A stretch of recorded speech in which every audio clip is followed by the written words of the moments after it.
అందరికీ నమస్కారం. క్రీస్తు పేరట దేవునికి కృతజ్ఞతాస్తుతులు చెప్పుకుంటూ నేను ఒక వీడియో చూశానండి. ఈరోజే చూశాను. నోయింగ్ ద లైఫ్ అనే ఒక ఛానల్ పేరుతో ఏదైతే వాక్యానుసారం అని బోధ చేస్తున్నారో అది అబద్ధ బోధ అని నేను ఖండిస్తున్నాను. కంటికి కనిపిస్తూ అతను ఇచ్చేటువంటి స్టేట్మెంట్లలోనే తప్పులు ఉన్నాయి. మరి అది ఎవరు పట్టించుకోరనే ఉద్దేశంతో చెప్తున్నాడా, లేక అదొక చిన్నపిల్లల మనస్తత్వం కలిగి ఉన్నాడా, నాకైతే అర్థం కావట్లేదు. ఒకసారి పరిశీలన చేద్దాం. ఏదైనా సరే, ఎవరైనా సరే, ఎంత పెద్ద లోకంలో మనుషుల రీతికి గొప్పోలు అయినప్పటికీ మనకు ఒక వాక్యం ఉంది చూడండి.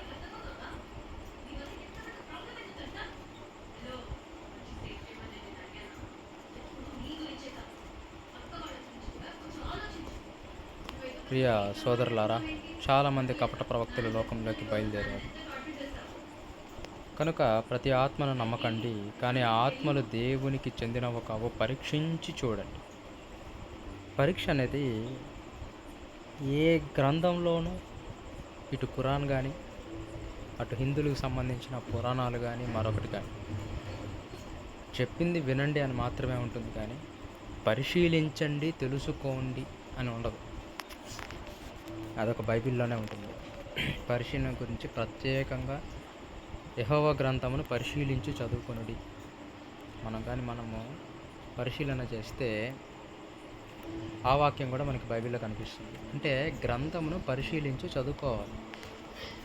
చూడండి, పరిశీలన మనకి పాత నిబంధనలో కనిపిస్తే యెహోవా గ్రంథము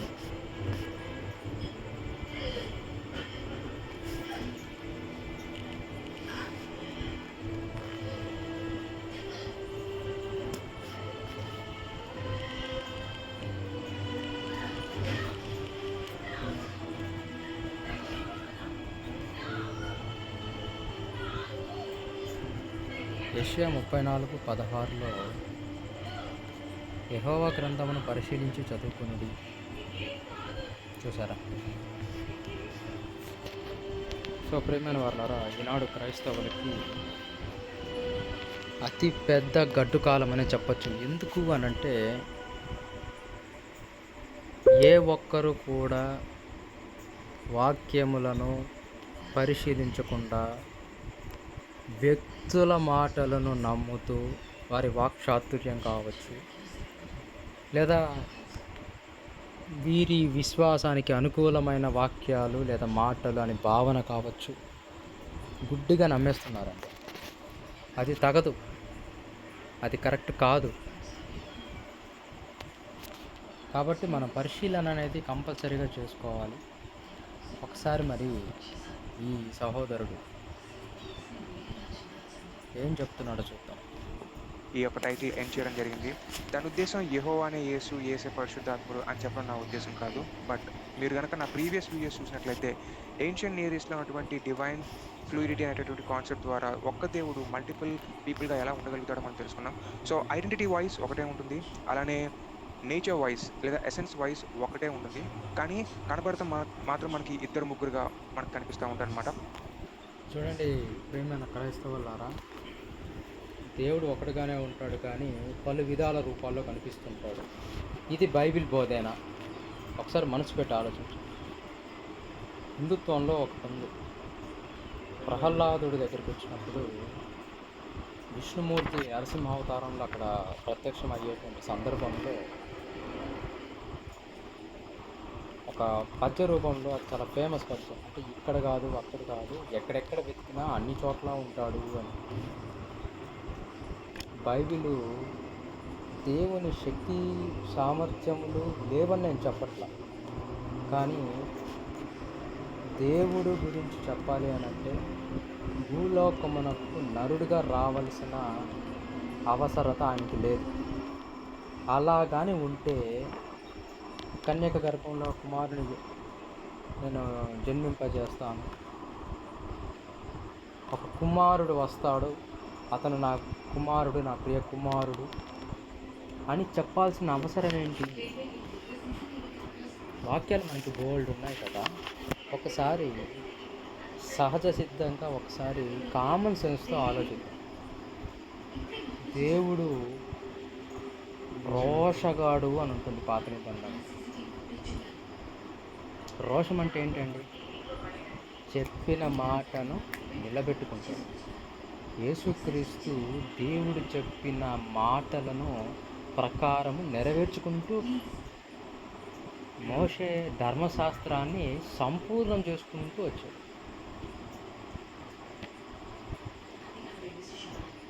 కన్యక గర్భంలో పుడతాడనంటే పుట్టాడు. ప్రవచనాలు, బెత్లెహేంలో పుడతాడంటే బెత్లెహేంలో పుట్టాడు. నజరేతులో పెరిగి నజరేత్ అనే పేరు పిలవబడతాడంటే ఆ ప్రకారంగా నజరేతులో పెరిగి ప్రతి ఒక్కటి కూడా దేవుడు చెప్పిన మాట ప్రకారం క్రీస్తు ధర్మశాస్త్రాన్ని నెరవేరుస్తూ వచ్చాడు. ఇప్పుడు ఈ లోకనీతి ఒకటి ఉంది. దాని ఆధారంగా ఒకడంటాడు, సూర్యుడు, వెలుగు, ఆ వేడి, స్పర్శ, ఈ మూడు వేరువేరు కాదు, ఒకటే కలగలిపి. ఈ తొక్కలో సామెతలు, ఈ తొక్కలో మాటలు అనేది కరెక్టే కాదు. మనుషుల్ని భ్రష్టు పట్టించడానికి, భ్రమ కల్పించడానికి ఇవన్నీ మాటలు. శరీరము, ఆత్మ, ప్రాణము అన్నీ కలిపితేనే నరుడు మనిషి. ఈ జిమ్మిక్కైన మాటలు ఇట్లాంటివి ఏనాడు కూడా పౌలు చెప్పలేదు, శిష్యులు చెప్పలేదు. వాళ్ళు ముగ్గురు ఒకరిలాగా, ఒక్కడే ముగ్గురులా కనిపిస్తున్నాడని పౌలు గారి సువార్త పత్రికల్లో పౌలు గారు ఎక్కడని చెప్పారా? పోనీ క్రీస్తు ఎక్కడైనా చెప్పాడా? కాదండి. నేను ఒక మాట అడుగుతాను. నా పేరు యెహోవా, నేను మీకు దేవుడును, నా వెనక కానీ నా ముందు కానీ మీకు ఏ దేవుడు లేడని చెప్పి తనంతాను పేరుతో సహా కనపరుచుకున్నటువంటి దేవుడు, నేనే కుమారుడి రూపంలో మీ దగ్గరికి వస్తున్నాను,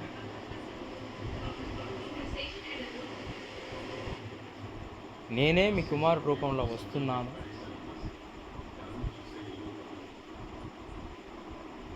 అలా ఆయనే వచ్చే పని అయితే అసలు కుమారుడు రూపంలో వస్తున్నానంటే మేము మాట కూడా ఎందుకు చెప్పాలంటే అసలు అవసరం ఏంటి అని అడుగుతున్నాను. నేనే వచ్చానంటే అయిపోయాయి కదా. నేనంటాను, తండ్రి కుమారుల అనే బంధము, ఆ పేర్లు మనకు చూపించాల్సిన అవసరం ఏంటి దేవునికి? మీ దేవుడైన యెహోవా నేనే వచ్చాను, నేను యెహోవాను అని చెప్పుకుంటే ఈనాడు మనము తప్పంటామా? ఇంకొకరు ఎవరన్నా తప్పంటారా? అసలు ఏంది సమస్య?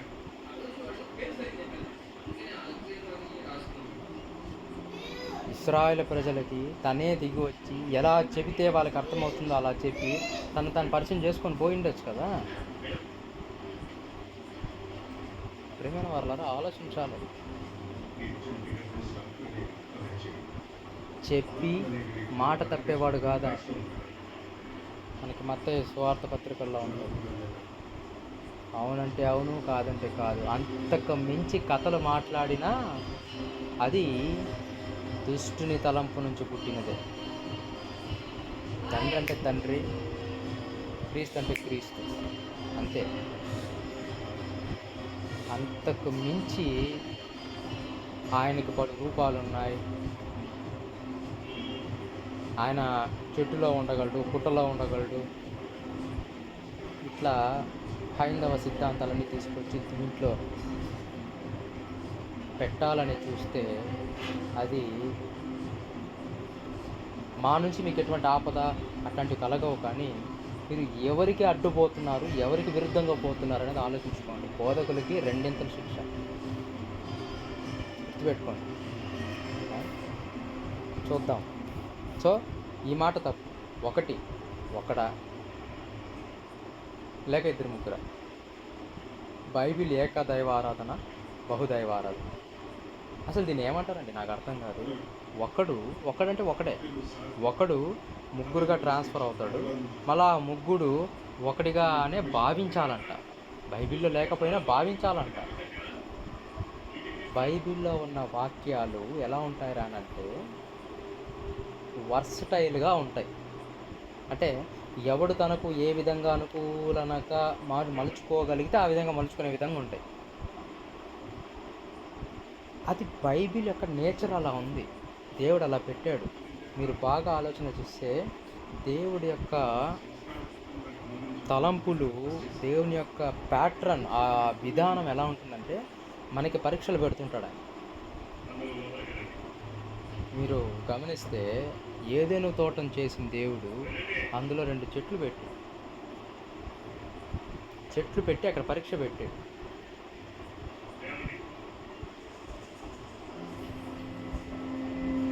సో ప్రతి ఒక్కటి పరీక్ష పెడతాడు. ఇప్పుడు బైబిల్ ఇప్పుడు పవిత్ర గ్రంథము అని మనకి పైన హెడ్డింగ్ ఉంది. బైబిల్ని ప్రతి క్రైస్తవుడు పవిత్ర దేవుని వాక్ అని భావిస్తాడు. బాగుంది. ఇక్కడ దేవుని వాక్ అంటే యేసుక్రీస్తు కాబట్టి దేవుడు యేసుక్రీస్తు కాదండి. దేవుని మాటలు యేసుక్రీస్తు మనకి చెప్పాడు. దేవుని నోరుగా ఆనాడు ప్రవక్తలు ఎలా ఉన్నారో అలాగే యేసుక్రీస్తు కూడా దేవుని నోరుగా ఉన్నాడు. మీరు బైబిల్ పరిశీలన చేస్తే ప్రవక్తలు దేవుని వాక్కు అని ఉంది. చూడాలి, బాగా పరిశీలన చేయాలి. ఇప్పుడు నేను చెప్పదలుచుకుంది ఏంటంటే ఇంత పవిత్రమైన గ్రంథంలో పరిశీలన చేసుకోండి, ఎవరిని నమ్మొద్దు, గ్రంథంను సైతం పరిశీలన చేయండి. అసలు పరిశీలనకి ఒక ఇంపార్టెన్స్ అనేది ఎందుకు ఇవ్వాలి?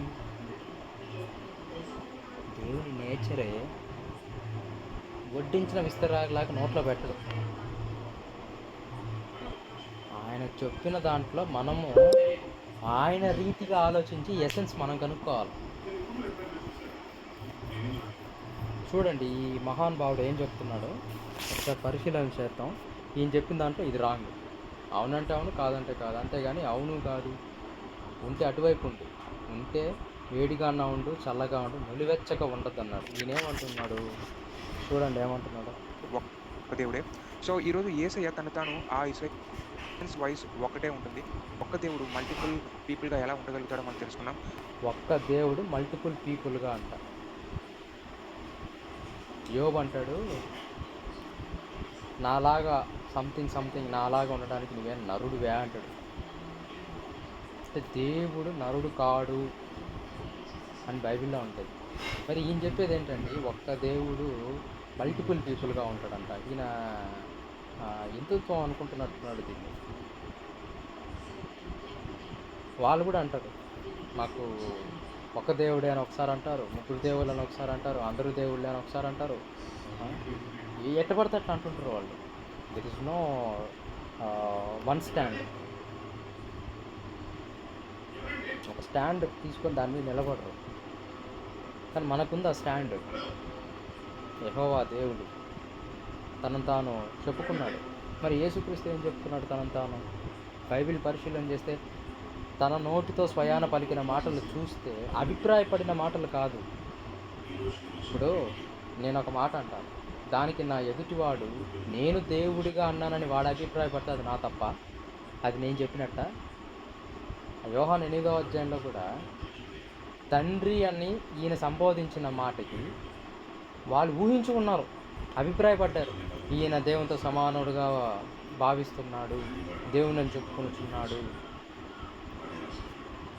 ఇశ్రాయేల సిద్ధాంతం ప్రకారం దేవుడని చెప్పుకున్నా, దేవుని కుమారుడని చెప్పుకున్నా అది పాపం, నేరం ధర్మశాస్త్రం ప్రకారం. అందుకే మీరు చూస్తే గమనిస్తే ముస్లిమ్స్ యొక్క గ్రంథంలో కూడా ఏమని ఉంటుందంటే వాళ్ళ కుమారుడు అనే మాటని వాళ్ళు ఒప్పుకోరు. కుమారుడు అనే మాట వాళ్ళు ఒప్పుకోరు. ఎందుకు వాళ్ళు కుమారుడు అనేటువంటి మాటను ఒప్పుకోరు అని అంటే దానికి కారణం, దేవుడికి ఇది పెళ్ళి పెటాకులు ఏమి ఉండవు, ఆయన ఏం సంసారం చేసి పిల్లల్ని కండు, మనము పిల్లలు అని చెప్తే అది సంసారం చేసిన భావనలోకి మనం తీసుకెళ్ళినట్టు ఉంటుంది. అది మహాఘోరమైన పాపము. ఆయనకి మనం ఇలాంటివి చెప్పడం కరెక్ట్ కాదని వాళ్ళ ఉద్దేశం. వాళ్ళు ఏమంటారు, అసలు ముస్లిమ్స్ అన్న పదానికి అర్థం ఏంటంటే విధేయులము. దేవునికి ఎప్పుడైనా మనం విధేయులమే కానీ కుమారులం కాదని వాళ్ళు అంటారు. కానీ క్రైస్తవులు చెప్పేది ఏంటంటే, కుమారుడు అనే పదాన్ని దేవుడు ఎందుకు ఉచ్చరించాడు అని అంటే, తన ఆస్తికి లేదా తనకు వారసులుగా మనం ఉండాలనేది తన యొక్క సంకల్పం. పరలోక రాజ్యాన్ని మనకి ఇవ్వాలి, తను క్రియేట్ చేసిన పరలోక రాజ్యానికి మన వారసులము. తండ్రుల ఆస్తులు వారసులకు వస్తుంది కానీ సేవకులకు రాదు, పని చేసేవారికి రాదు. కానీ కుమారులుగా పిలువబడాలంటే మనం విధేయులుగానే ఉండాలి. తండ్రులకి అపకీర్తి తెచ్చేలాగా ఉండకూడదు. తండ్రి పేరు నిలబెట్టేవారిగా ఉండాలి. అప్పుడే కదా తండ్రి సంతోషించి తన ఆస్తి మనకి ఇస్తాడు. ఇక్కడ ఆస్తి కోసం విధేయులుగా ఉండమని కాదు నేను అనేది ఏంటంటే, విధేయుడిగా ఉన్నవాడికి సహజంగానే తండ్రి తన ఆస్తిని ఇస్తాడు. ఇక్కడ ఆస్తి అంటే ఏంది, బంగారం లేకపోతే లోక సంబంధమైన ఆస్తి కాదండి. నేను చెప్పేది ఏంటంటే నిత్యజీవం. అలా నిత్యజీవము ఎలా వస్తుంది అనేటువంటి ఆ రుజువుని కంటికి కళ్ళకి చూపించడానికి వచ్చిన వాడు యేసుక్రీస్తు. ఇంకా కారణాలు ఉన్నాయి, ఆయన రావడానికి కారణాలు ఇంకా ముఖ్యమైనవి ఉన్నాయి. చెప్తున్నాం, ఒక పాయింట్గా చెప్తున్నాను. ఈయన సో ఐడెంటిటీ వైజ్ ఒకటే ఉంటుంది, అలానే నేచర్ వైజ్ లేదా ఎసెన్స్ వైజ్ ఒకటే ఉంటుంది. కానీ కనపడతాం మాత్రం మనకి ఇద్దరు ముగ్గురుగా మనకు కనిపిస్తూ ఉంటారు అనమాట, ఒక్క దేవుడే.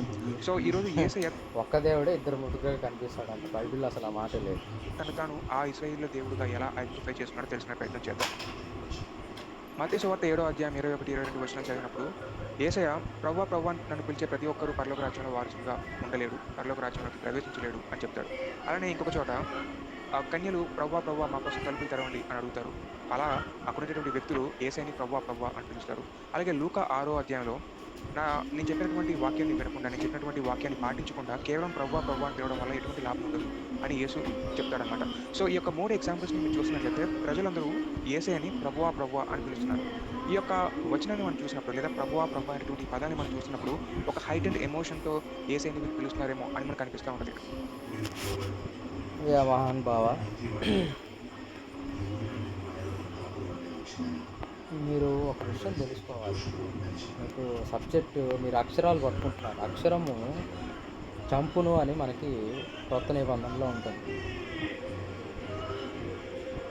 అప్పుడు మనకి బైబిల్లో చెప్పబడిన ప్రభువు అనే మాట కూడా 1-2 చోట్ల తప్ప మిగతా వాటన్నింటిలో కూడా పెద్ద అక్షరాలతో బోల్డ్ లెటర్స్లో ప్రభువు అన్న చోట ఎవరిని గుర్తించాలి, సహజ సిద్ధంగా ప్రభు అన్న చోట ఎవరిని గుర్తించాలి అనేది అక్కడ స్పష్టత ఇచ్చారు. మీరు ప్రభువా ప్రభువా అనే మాట ఆనాడు యెహోవాకి అన్నారు, ఈనాడు క్రీస్తుకు అంటున్నారు. కాబట్టి ఇద్దరు ఒకరే అనే అపోహలోకి మనుషుల్ని తీసుకెళ్ళిపోతున్నారు. ఇక్కడే ఉంది, మీరు ముందు చెప్పబడిన మాటలు ఇక్కడే ఉంది. మత్తయి 7వ అధ్యాయం 21, ప్రభువా ప్రభువా అని నన్ను పిలుచు ప్రతి వాడును పరలోక రాజ్యంలో ప్రవేశింపడు, కానీ పరలోకమందున్న నా తండ్రి. ఇక్కడ తండ్రి అనే పదము ఆ వచనంలో ఉంది. మరి మీరు ఆ వచనంలో తండ్రి అనే మాట గురించి ప్రస్తావన చేశారా చేయలేరా చూద్దాం. అమ్మ ఇట్లా లేదా నాన్న చూడు ఒకసారి ఇలాగా లేదా కాపాడండి కాపాడండి అని పిలిచినట్టు ఇక్కడ ప్రభువా ప్రభువా అని యేసుని పిలుస్తున్నారేమో అని మనకు అనిపిస్తూ ఉంటుంది. కానీ ఇక్కడ మనం ఒక విషయాన్ని అర్థం చేసుకోవాలి. ప్రభువా ప్రభువా అనేటువంటి పదం ఒక టైటిల్. అది పాత నిబంధనలో యెహోవాకి సంబంధించినటువంటి టైటిల్. సో ఇక్కడ పిలిచేటటువంటి వ్యక్తులు యేసుని పిలుస్తున్నప్పుడు ప్రభువా ప్రభువా అని యెహోవాకి ఆపాదించబడేటువంటి టైటిల్తో యేసుక్రీస్తుని సంబోధిస్తున్నారు. సో ఇండైరెక్ట్గా ఇక్కడ యేసయ్య ఏమంటాడంటే, మీరు నన్ను యెహోవాగా గుర్తించినప్పటికీ మీరు నేను చెప్పినట్లు వినకపోతే, నాకు విధేయులుగా మీరు ఉండకపోతే దానివల్ల వచ్చేటటువంటి ప్రయోజనం ఏమి ఉండదు. మీరు కేవలం యెహోవాగా గుర్తించడం ద్వారా మీరు పరలోక రాజ్యానికి వారసుగా ఉండలేరు అని ఇక్కడ యేసయ్య చెప్తున్నాడు అనమాట. చూడండి ప్రియమైన వారులారా, ఈయన మీరు ప్రభువా ప్రభువా అని పిలిచినంత మాత్రాన పరలోక రాజ్యానికి మీరు రాలేరు అని చెప్తున్నాడు. అవంతా చెప్తున్నాడు, కానీ తండ్రి అనే పదం ఉపయోగించట్లేదు. మీరు బాగా గమనించండి. ఇట్లాంటి దొంగ బోధకుల ఇట్లాంటి మాటలు మీరు నమ్మకండి. అక్కడ నా తండ్రి చిత్త ప్రకారము చెయ్యువాడే ప్రవేశించును.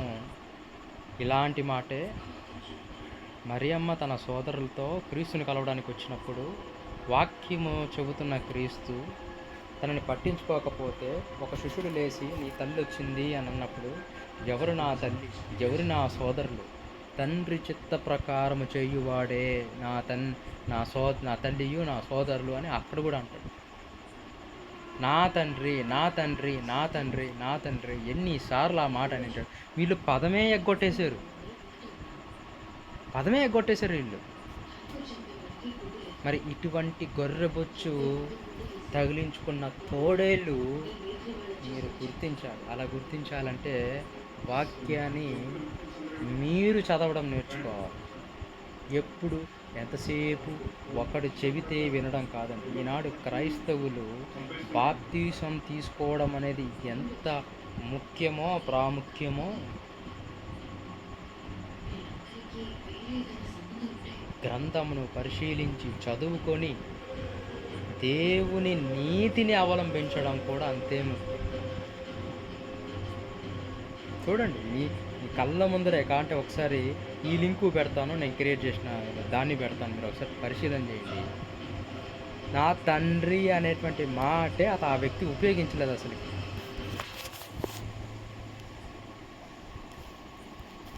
పిలుస్తున్నారేమో అని మనకు అనిపిస్తూ ఉంటుంది. అలా అక్కడ ఉండేటువంటి వ్యక్తులు చూడండి, మత్తయి సువార్త 7వ అధ్యాయం 21-22 వచనాలు చదివినప్పుడు యేసయ్య ప్రభువా ప్రభువా నన్ను పిలిచే ప్రతి ఒక్కరూ పరలోక రాజ్యంలో వారసుగా ఉండలేడు, పరలోక రాజ్యంలోకి ప్రవేశించలేడు అని చెప్తాడు. అలానే ఇంకొక చోట తండ్రి అనే పదం ఉపయోగించలే, అక్కడ దాకా చెప్తాడు అనేసాడు అంతే. పరలోక రాజ్యంలో ప్రవేశించారని చెప్పాడు అంతే. నా తండ్రి మాట తండ్రి అనే పదం ఉపయోగించలే. మళ్ళీ చూడండి, కన్యలు ప్రభువా ప్రభువా మా కోసం తలుపులు తెరవండి అని అడుగుతారు. అలా అక్కడ ఉండేటువంటి వ్యక్తులు యేసయ్యని ప్రభువా ప్రభువా అని పిలుస్తారు. అలాగే లూకా 6వ అధ్యాయంలో నేను చెప్పినటువంటి వాక్యాన్ని వినకుండా, నేను చెప్పినటువంటి వాక్యాన్ని పాటించకుండా కేవలం ప్రభువా ప్రభువా అని పిలవడం వల్ల ఎటువంటి లాభం ఉండదు అని యేసు చెప్తాడనమాట. సో ఈ యొక్క 3 ఎగ్జాంపుల్స్ని మీరు ఈ 3 ఎగ్జాంపుల్స్ చూసినట్టు ఇప్పుడు నేను అంటాను, ఆనాడు రాజులు కూడా ప్రభు అనేటోళ్ళు. దాన్ని ఆడు కూడా యెహోవా వచ్చాడని చెప్పుకుంటే పోలా, ఏముంది దీంట్లో? అయిపోయి కదా.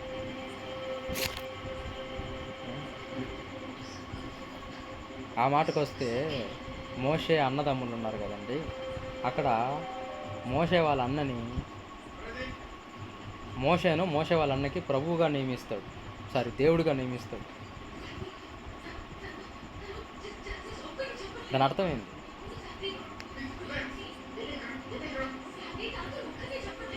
అక్కడ అందుకే వీళ్ళు అజ్ఞానులు, వీళ్ళ మాట తీరు చమత్కారం ఎలా ఉంటుందా అని అంటే, ఇతను చెప్పే ఆ మాట స్వభావం ఎలా ఉంటుందంటే కరెక్ట్ ఏమో అనే భ్రాంతిలోకి మనం తీసుకెళ్ళిపోతారు. తండ్రి అనే మాట అనలా. ప్రజలందరూ యేసయ్యని ప్రభువా ప్రభువా అని పిలుస్తున్నారు. ఈ యొక్క వచనాన్ని మనం చూసినప్పుడు, లేదా అయ్యా ఏం పేరు, నోయింగ్ ద లైఫ్ ఛానల్ అధినేత యేసు ప్రభుని ప్రభు అన్నట్టే యేసు రాకమునకు దేవుని కూడా ప్రభు అన్నారు. ఎందుకో నేను చెప్పనా? ఆనాడు దేవుడు అటు దేవుడిగాను అటు రాజుగాను వాళ్ళకి ఉన్నారు. అది తెలీదా మీకు? దేవుడే వాళ్ళని పరిపాలిస్తూ ఒక రాజుగాను సృష్టికర్తగాను దేవుడుగా అన్నింటికి ఆయనే అన్నట్టు ఉన్నారు. అలా ఉన్న వ్యక్తిని ఇశ్రాయేలు ప్రజలు ఒకనాటికి వచ్చేటప్పటికి మాకు ఒక రాజు కావాలి అంటారు. అంటే ఆనాడు దేవుడే రాజు, రాజే దేవుడు, 2 పాత్రల్ని ఆయనే పోషిస్తూ వచ్చినప్పుడు వీళ్ళు ఏం చేస్తారంటే మాకు దేవుడు వద్దు అని అనలే. దేవుని ఏమని వేడుకున్నారు? మాకు రాజు వద్దు, అంటే నీ పరిపాలన వద్దు, నీ చల్లని కటాక్షం మాత్రం మాకు ఉంచు చాలు, కానీ నీ పరిపాలన మాకు వద్దు, మాకు ఇశ్రాయేల్లో ఒక రాజు కావాలి అని సమూయేలు ప్రవక్తను అడిగినప్పుడు అప్పుడు సరేలే వాళ్ళ నాశనాన్ని వాళ్ళే కోరుకుంటున్నారు, అయితే ప్రజల్లో నుంచి వచ్చే రాజు తన స్వార్థపు కోసమే బ్రతుకుతాడు కాబట్టి ఆ విషయం వాళ్ళకి చెప్పి సమ్మతమైతే చెప్పు నేను రాజుని ఇస్తా అంటాడు. అప్పుడు ఆయన దేవుడు అనేటువంటి ఆ స్థానం అలాగే ఉంది, కానీ రాజు స్థానాన్ని ప్రజలే వద్దన్నారు. అది దేవునికి బహుశా చాలా బాధ కలిగింది. చాలా సమయలే బాధపడతాడు. దేవా చాలా ఘోరమైన తప్పు ఇది అని. సరే వాళ్ళు నిన్ను కాదు ఒక పదం వాడతాడు. వాళ్ళు విడనాడుతున్నది నిన్ను కాదు నన్ను, వదిలేస్తున్నది నన్ను అని. ఎంత బాధపడింటాడు. కాబట్టే ఆనాడు ప్రభువు అనేటువంటి, దేవుడు అనేటువంటి ఈ 2 పదాలని యెహోవా దేవునికి ఆపాదించారు. కానీ ఇక్కడికొచ్చేటప్పటికి యేసుక్రీస్తుని ప్రభువా అనేటువంటి విషయంతో ఆపాదించారు. ఎందుకు ప్రభువు అని అన్నారు అనంటే, ఆనాడు గౌరవార్థంగా ఆయన మనకి రాజు. ఆయన మనకి రాజు కాబట్టి, రాజుగా మన మీద అధికారం కలిగిన వాడు కాబట్టి, ప్లస్ ఇంకా పూర్తిగా వాళ్ళకి అర్థం కాక మునిపే ప్రభువా అని ఆయన్ని పలికారు. యేసుని ప్రభువా అని పలికారు. దానికి అర్థం ఏంటనంటే, జ్ఞానం తెలిసినటువంటి వ్యక్తిగా ఆయనకి ఇచ్చినటువంటి గౌరవం. ఆవిడ యోహాను 4వ అధ్యాయంలో ఆ స్త్రీ బావి దగ్గర నీవు ప్రవక్తవని నాకు తెలుస్తోంది అని అంటాడు. ఎందుకు అనగలిగింది ఆ మాట? ఆయన యొక్క జ్ఞానాన్ని ఆయన ముందు చూపుని భవిష్యత్ జ్ఞానాన్ని బట్టి ప్రవక్తలు భవిష్యత్ జ్ఞానాన్ని కలిగి ఉంటారనే ఉద్దేశంతో తను ఆ మాట అన్నది. ఇప్పుడు అక్కడ ఆవిడ నా దేవా అని ఒక పదం ఒకవేళ వాడిందంటే అయిపోయాయి దేవుడు. ఆ తోమ నా దేవా అనేటప్పటికి దేవుడు అయిపోయాయి, ఫిక్స్. ఆపదలో ఉన్నప్పుడు సహాయం చేసిన వాడిని సహజంగానే ఎవడైనా నన్ను కరుణించిన వాడిని దేవుడు అని అంటారు. అంత మాత్రం దేవుడు అయిపోతారా? ఇకపోతే మాటల గారడి, మాటలు ఇక్కడ ప్రభువా అక్కడ ప్రభువా, కాబట్టి ఇద్దరు ఒకటే. ఇంకా లేదంటే హెబ్రూ పదాలు, ఆ పదాలు, ఈ పదాలు. మీరు ఆ పదాలని చూపించడం తప్పని నేను అనట్లేదు. మీ పరిశీలన బాగుంది, కానీ అది దేవుని నీతికి వ్యతిరేకంగా ఉంది, చూసుకోండి. దేవుని నీతికి వ్యతిరేకంగా ఉంది, చూసుకోండి. ప్రియమైన ప్రజలారా, ఈరోజు మీకు చూపిస్తున్నాను. ఈ మహానుభావుడు మత్తయి 7వ అధ్యాయం 21వ వచనం చదువుతున్నాడే కానీ తండ్రి అనే పదం వాడట్లేదు. మళ్ళీ రిపీట్ చేస్తున్నాను చూడండి. ప్రభువా అనేటువంటి ఈ పదాన్ని మనం చూస్తున్నప్పుడు ఒక హైటెండ్ ఎమోషన్తో ఏసైని వీళ్ళు పిలుస్తున్నారేమో అని మనకు అనిపిస్తూ ఉంటుంది. అంటే అమ్మ ఇట్రా లేదా నాన్న ఇటు చూడు ఒకసారి ఇలాగా, లేదా కాపాడండి అని పిలిచినట్టు ఇక్కడ ప్రభువా అని ఏసైని పిలుస్తున్నారేమో అని మనకు అనిపిస్తూ ఉంటుంది. కానీ ఇక్కడ మనం ఒక విషయాన్ని అర్థం చేసుకోవాలి. ప్రభువా అనేటువంటి పదం ఒక టైటిల్. అది పాత నిబంధనలో యెహోవాకి సంబంధించినటువంటి టైటిల్. సో ఇక్కడ పిలిచేటటువంటి వ్యక్తులు ఏసైని పిలుస్తున్నప్పుడు ప్రభువా అని యెహోవాకి ఆపాదించబడేటువంటి టైటిల్తో యేసుక్రీస్తుని సంబోధిస్తున్నారు. సో ఇండైరెక్ట్గా ఇక్కడ యేసయ్య ఏమంటాడంటే, మీరు నన్ను యెహోవాగా గుర్తించినప్పటికీ, మీరు నేను చెప్పినట్లు వినకపోతే, నాకు విధేయులుగా మీరు ఉండకపోతే, దానివల్ల వచ్చేటటువంటి ప్రయోజనం ఏమి ఉండదు. మీరు నన్ను కేవలం యెహోవాగా గుర్తించడం ద్వారా మీరు పరలోక రాజ్యానికి వారసుగా ఉండలేరు అని ఇక్కడ యేసయ్య చెప్తున్నాడు అనమాట. చూడండి, మీరు నన్ను యెహోవాగా గుర్తించడం కాదు. ఈ ఎర్రిబాగులోడికి అర్థం కావట్లేదు. యూదులకి యెహోవా అంటే అర్థం ఏంది? దేవుడు. ఓకేనా? యూదుల చట్టం ప్రకారం, మోషే ధర్మశాస్త్రం ప్రకారం తనను తాను దేవుడని చెప్పుకున్నా, తనను తాను దేవునికి కుమారుడు అని చెప్పుకున్నా అది నేరం అండి బాబు. చంపేస్తారండి, నేరం అది, చంపేస్తారు. ఎందుకు అని అంటే, దేవుని కుమారుడని చెప్పడం వెనక వాళ్ళకి వచ్చేటువంటి అభ్యంతరం ఏంటంటే, దేవుని కుమారుడు అంటే అప్పుడు దేవుని ఏమని భావిస్తున్నట్టు? తండ్రి అని భావిస్తున్నట్టు. దేవుని తండ్రి అంటే తప్పు. అదే ఇప్పుడు అదే అదే ధర్మశాస్త్రం ప్రకారం ముస్లిమ్స్ కూడా మనకి ఈనాడు మాట్లాడేది అదే పద్ధతులే. దేవుని తండ్రి అంటే వాళ్ళు ఒప్పుకోరు, దేవుని దేవుడనే అనాలి, దేవునికి మనం విధేయులమే.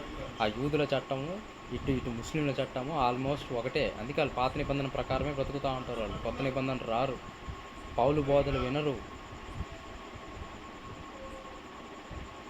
అయితే వాళ్ళ దగ్గర ఉన్న గొప్ప విషయం ఏంటంటే, యేసు దేవుడు అని వాళ్ళు ఒప్పుకోరు. అది మాత్రం కరెక్ట్. మన క్రైస్తవ దౌర్భాగ్యులు ఏంద్రానంటే యేసుని దేవుడిని చేసేసారు. సరే, యేసుని దేవుడిని చేస్తే మరలా చెప్తున్నా, యేసుని దేవుడిని చేసే పని అయితే తండ్రి కుమారుడు అనే బంధం మనకు చెప్పాల్సిన అవసరం లేదు కదా.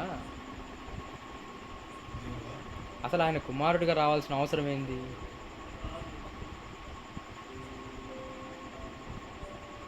భూలోకానికి వచ్చిన యేసుక్రీస్తు నేను నా తండ్రి యొద్దకు పోతున్నాను, నేను నా తండ్రి కుడిపార్శ్వమున ఉంటాను. ఇప్పుడు కుడిపార్శ్వన కూర్చున్నాడు. ఇప్పుడు యేసుక్రీస్తు కుడిపార్శ్వన కూర్చున్నాడు, తండ్రి కుడిపార్శ్వన కూర్చున్నాడు. ఇప్పుడు యేసుక్రీస్తు ఎవరి మీద అయితే కూర్చున్నాడో, తండ్రి కుడిపార్శ్వన కూర్చున్నాడో, అంటే ఆయన యొక్క ముఖ్యమైన పదవిలో కూర్చున్నాడని భావించవచ్చు, లేదా ఆయన పక్కన కూర్చున్నాడని భావించవచ్చు. అంతేకా సింహాసనం మీద ఉన్నది ఎవరు అయితే ఈయనే ఆయన. ఇష్టం వచ్చినట్టు చెప్పుకోండి, వాక్యం మీ ఇష్టం, వినేవాడు ఉండాలి కానీ ఇష్టం వచ్చినట్టు చెప్పుకోండి ఆ వాక్యం. మీరు మీ ఎరుగురు చేస్తారు. గ్రీక్లోకి వెళ్తే ప్రభా అనేటువంటి పదజాలాన్ని మీరు వేరే సొంత ప్యాసేజెస్లో కూడా మీరు చూడగలుగుతారు. మీరు చూసిన గ్రీక్ బైబిల్లో మీరు చూసినట్లయితే కురియే లేదా ఉన్నటువంటి వ్యక్తులందరూ కూడా కురియే అని యెహోవాని లేదా యేసయ్యని పిలుస్తున్నారు. అలా సంబోధించడం ద్వారా వాళ్ళు యేసయ్యని పాత నిబంధనలో ఉన్నటువంటి యెహోవాగా గుర్తిస్తున్నారు అని నమ్మాలి అంటే ఆ యేసయ్య పాత నిబంధనలో ఉన్నటువంటి దేవుడు ఆయన అనే విషయాన్ని నమ్మాలి. అలా నమ్మితేనే మనకి రక్షణ అనేది ఉంటుంది. సో ఈ వచ్చినటువంటి కొత్త విషయం. అలాగే యేసుని ప్రభువు అని ఒప్పుకోవడం అంటే ఏంటి అనే విషయాన్ని కూడా మనం తెలుసుకునే ప్రయత్నం చేద్దాం. ఆల్రెడీ ఒక హింట్ ఇచ్చాను, ప్రభువు అనేటువంటి పదాన్ని నిజానికి యెహోవాకు ఆపాదించేవారని. సో ప్రభువు అని నమ్మాలి అంటే ఆ యేసయ్య పాత నిబంధనలో ఉన్నటువంటి దేవుడు ఆయన అనే విషయాన్ని నమ్మాలి. అలా నమ్మితేనే మనకి రక్షణ అనేది ఉంటుంది. సో ఆ విషయం ఎలాగుంది అనే విషయాన్ని గురించి మనం నెక్స్ట్ వీడియోలో మనం తెలుసుకునే ప్రయత్నం చేద్దాం. సరిపోయింది. చూడండి, అంటే ఈయన చెప్పే సిద్ధాంతం ఏంటంటే అండి, యెహోవాని ఏ పదంతో అయితే పిలిచారో అదే పదం క్రీస్తు కూడా ఆపాదించబడింది కాబట్టి ఆయనే ఈయన అని ఫిక్స్ అవ్వమని చెప్తున్నాడు. చూద్దాం.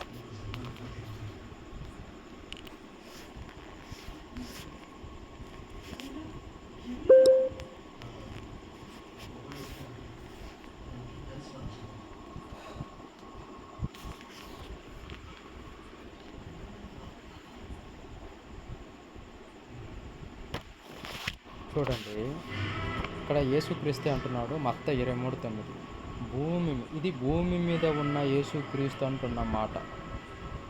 ఇప్పుడు ఈ మహానుభావుడు చెప్పాడు కదా, ప్రభు అనే పదం యెహోవాకు వాడారు, ప్రభు అనే పదం క్రీస్తుకు వాడారు, కాబట్టి క్రీస్తు యెహోవా. ఇది ఎలా ఉందంటే mathematical formula x = y = z x = z. ఇది లోకనీతి. ఇప్పుడు ఇక్కడే ఏముంది చూడండి, మరియు భూమి మీద ఎవరికైనాను తండ్రి అని పేరు పెట్టవద్దు. ఇక్కడ పేరు పెట్టవద్దంటే అర్థమైంది. పేరు పెట్టడం దేనికి? పిలవడానికి, గుర్తించడానికి. తండ్రి అని ఎవరికి పేరు పెట్టొద్దు అని అంటే అలా పలకద్దు ఎవరిని. ఒక్కడే మీ తండ్రి, మీకు తండ్రి ఒక్కడే అంటున్నాడు ఆయన. ఆయన ఎక్కడున్నాడు అని చెప్తున్నాడు? పరలోకమందున్నాడు అని చెప్తున్నాడు. ఈయన ఎక్కడున్నాడు ఆ మాట అనేటప్పటికి? భూలోకమందున్నాడు. భూలోకము మీద ఎవరికి ఆ పేరు పెట్టొద్దని ఈయనే అంటున్నాడు. అంటే అప్పుడు యేసుని తండ్రి అనొచ్చా? ఇప్పుడు వీళ్ళ ఉద్దేశం ప్రకారం ఇప్పుడు యేసుక్రీస్తు దేవుని కుమారుడు కదా, ఇప్పుడు ఈ సొల్లంతా ఎందుకు? ఆయనే యెహోవా అని నువ్వు చెప్పాలనుకుంటున్నప్పుడు ఈ కుమారుడు అనే సొల్లు ఎందుకు? ఈయనే తండ్రి అని చెప్పు, యేసుని తండ్రి అని చెప్పు. పోని ఏసే తండ్రి అని చెప్పా, ఈ సొల్లు కబుర్లు ఎందుకు? ఇంకా ఏసే తండ్రి అని చెప్పు. ఈ వాక్యం నువ్వు చెప్పిన దానికి వ్యతిరేకం. నువ్వు చెప్పిన దేవుని నీతి ఎక్కడ మరి? ఇంకా ముందుకు పా. మరియు మీరు గురువులని పిలువబడవద్దు, మీకు ఒక్కడే మీ గురువు, క్రీస్తు ఒక్కడే మీ గురువు. ఇక్కడ క్రీస్తుని గురువుగా చెప్పాడే కానీ తండ్రిగా చెప్పుకున్నాడా? చెప్పండి. ఇక్కడ ఇప్పుడు మీరన్న దాన్ని, ఇప్పుడు క్రీస్తుకు లేని జ్ఞానం మీకు వచ్చిందా? అంటే క్రీస్తుకు తెలియదా తండ్రి అని చెప్పుకోవడం? ఈయనే యెహోవా అయితే నేనే నా తండ్రి అని చెప్పుకోవడానికి నేను సిగ్గా?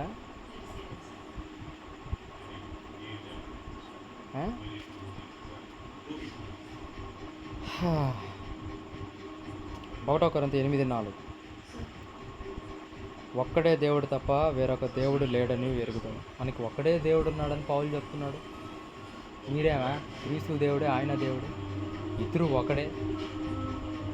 ప్రాంతాలు వేరు, రూపాలు వేరు, అంతా ఒకటే. యేసుక్రీస్తు ఏమో భూలోకం మీద ఉండి నా తండ్రి పరలోకంలో ఉన్నాడని చెప్తుంటే మీరు ఏమంటారు, అది టెలిపోర్టింగ్ ద్వారా వీళ్ళిద్దరు ఒకే చోట ఉన్నారు అని చెప్పి మన వాళ్ళు సినిమాలో చూపించినట్టు డైలాగులు చూపిస్తున్నారు. కొన్ని ఆ విధంగానే అనుకున్న భూమి మీద ఉన్న క్రీస్తుని మరి ఈయనే తండ్రి అని పిలవద్దని అంటున్నాడే. పరలోకంలో ఉన్న తండ్రినే తండ్రి అని దేవుడు అంటే భూలోకం మీద ఉన్నవాడిని కాదు, పైన ఉన్నవాడిని దేవుడు అని అంటున్నాడు. మీరు క్రీస్తుని ఎట్లా దేవుడు అంటారు మరి?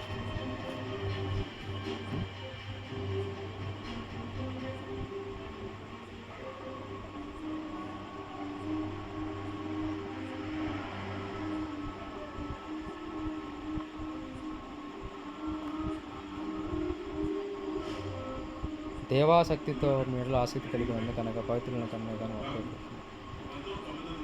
శరీరం ఒకటే. ఎఫ్ఎస్సి 4:4 చూడండి. శరీరం ఒకటే, ఆత్మయో ఒక్కటే, ఆ ప్రకారం ఈ పిలుపైన విషయం నిరీక్షణ ఇక్కడ కూడా అంటాడు చూడండి. ప్రభు ఒక్కడే, విశ్వాసం ఒక్కటే, బాప్తిసం ఒక్కటే, అందరికీ తండ్రి అయిన దేవుడు ఒక్కడే.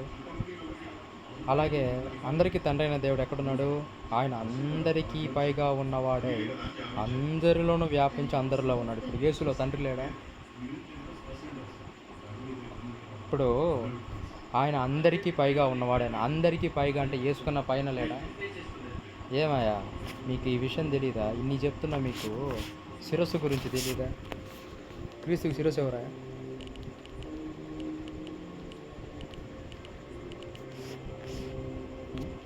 ప్రతి పురుషునికి శిరస్సు క్రీస్తనియు, స్త్రీకి శిరస్సు పురుషుడనియు, క్రీస్తునకు శిరస్సు దేవుడనియు మీరు తెలుసుకునవాలని కోరుచున్నాము.